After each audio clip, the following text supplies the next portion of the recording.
Olá, pessoas, bem-vindas a mais uma aula português em 5 minutos com a professora Rosi. E hoje vamos falar de mais uma classe gramatical que é a numeral.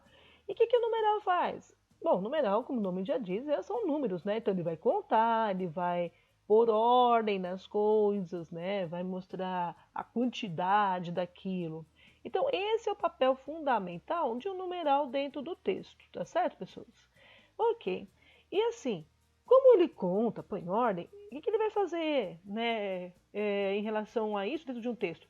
Ele vai contar, gente, geralmente, substantivos. Ele vai botar ordem nos substantivos.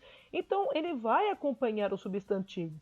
Logo, dentro da análise sintática, o numeral acaba assumindo o papel de adjunto adnominal, né? Porque ele vai estar ali acompanhando o núcleo de uma frase, né? Então tá lá, bom, a frase tem vários núcleos, né? E dentre eles, dependendo de como for a informação, ele vai estar acompanhando e, obviamente, assumindo esse papel de adjunto adnominal. O que é interessante é que, como a língua acaba tendo bastante flexibilidade, dependendo de como for colocada a oração, o numeral também vai aparecer como núcleo, tá? Do próprio texto. Então, tudo vai depender aí da contextualização, ok? De como esse texto está sendo utilizado. Então, assim, o que a gente bota na cabeça? A função dele é essa, né? Quando ele está ali acompanhando o núcleo, ele vai assumir essa função de adjunto adnominal dentro da análise sintática. Dependendo de como estiver esse texto, ele pode até ser o núcleo. Por exemplo, quando eu falo os três amigos saíram de casa. Então, quando eu falo os três amigos, ali eu trouxe a quantidade, né? Os três amigos saíram. Então, eu trago... pronto. Eu trago a quantidade aqui de quem? Justamente dos amigos. Olha a questão de acompanhamento que eu estou falando, tá? Então, aqui é um adjunto adnominal. Agora, eu tenho já um texto extremamente contextualizado. Eu já estou falando desses amigos, eu não preciso mais repeti-los. Então, quando eu falo assim, os três saíram de casa, esse três aqui vai assumir, nesta oração, o papel de núcleo, mesmo sendo um numeral. Entenderam? É disso que eu estou falando. Ok, professora, mas quais são os numerais? É só 1, 2, 3, 4? Não, meu bem. A gente vai ter aí outras palavras que vão assumir esse papel de numeral, tá? Quais são eles? Por exemplo, o cardinal. O nome disso que a gente está falando, 1, 2, 3, né? É cardinal. Então, lá, a gente tem 1, 2, 3, 50, 100, 180, 10 milhões e assim por diante. O que é bacana aqui desse numeral é que, dependendo do número, ele vai ser variável, ou seja, eu vou ter masculino e feminino. Então, eu posso falar uma pessoa ou um adulto, por exemplo, tá? Eu posso falar 2 rapazes ou 2 meninas, por exemplo.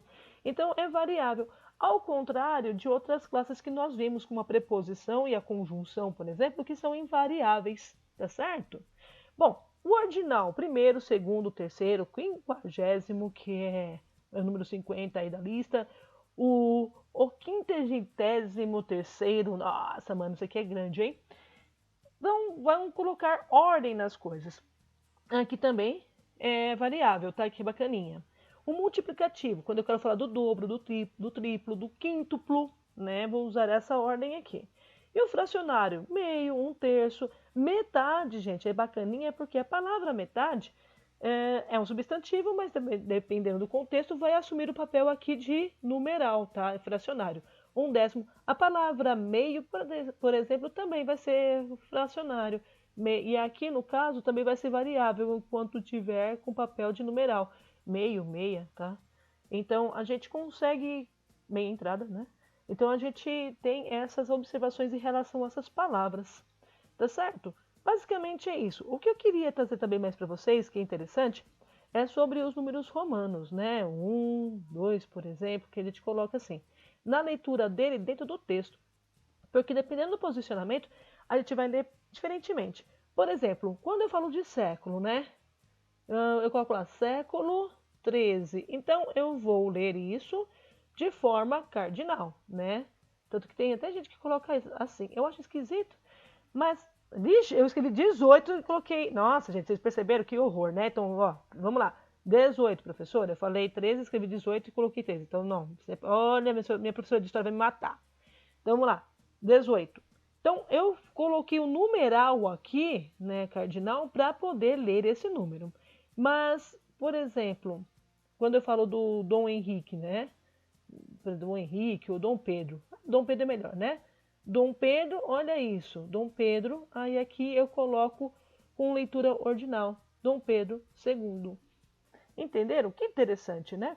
Geralmente, quando eu coloco também o número romano na frente de alguma coisa, terceiro século, né?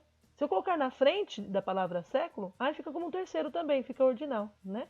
Se tivesse atrás, século 3. Se tivesse atrás, século 3. Na frente, terceiro século. Olha que interessante. Tá certo, pessoas? Bom, é isso. Numeral é só isso. Não tem grandes coisas para serem faladas, não, porque é bem mais simples, né? Então é isso. Espero vê-los na próxima aula. Até breve!